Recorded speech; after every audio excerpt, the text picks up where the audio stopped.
ഈ penetrate injury ഉണ്ടെങ്കിൽ നമ്മൾ പലപ്പോഴും ഒരു കുത്തി കയറി ഇരിക്കുകയാണെങ്കിൽ ഒരിക്കലും നമ്മൾ വലിച്ചു ഊരില്ല. അത് പലരും ചെയ്യുന്ന മിസ്റ്റേക്കാണ്. അത് അപ്പം തന്നെ അതവും വെച്ചുകൊണ്ട് തന്നെ കൊണം. അത് വളരെ മെഡിക്കൽ സൂപ്പർവിഷനിൽ മാത്രമേ അത് റിമൂവ് ചെയ്യൂ. റിമൂവ് ചെയ്യുമ്പോൾ പിന്നെയും കൂടുതൽ ഇഞ്ചുറി സംഭവിക്കും. അത് ശ്രദ്ധിക്കണം. പിന്നെ അബ്ഡോമിനൽ ഓർഗനൊക്കെ പുറത്തുനിന്ന് കിടക്കുന്നുണ്ടെങ്കിൽ ചിലവരത് തിരിച്ച് കയറ്റാനൊക്കെ ചിലപ്പോൾ ശ്രമിക്കും. അതും വളരെ തെറ്റായ കാര്യമാണ്. ചെയ്യേണ്ടതെന്ന് വെച്ചാൽ അതിൻ്റെ പുറത്തൊരു ക്ലീൻ തുണി വെച്ച് കവർ ചെയ്ത് ഹോസ്പിറ്റലിലേക്ക് എത്തിക്കാൻ ശ്രമിക്കുക.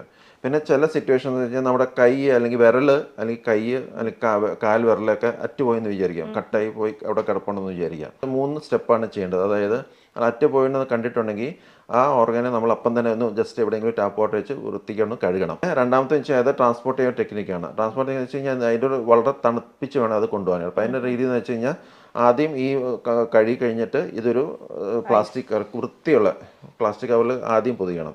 എന്നിട്ട് ഇത് മറ്റൊരു ബാഗ്, അതൊരു ഐസുള്ള ഒരു ബാഗിലേക്ക് അത് ഇട്ടിട്ട് അത് വാട്ടർ നന്നായിട്ട് കെട്ടിയിട്ട് വേണം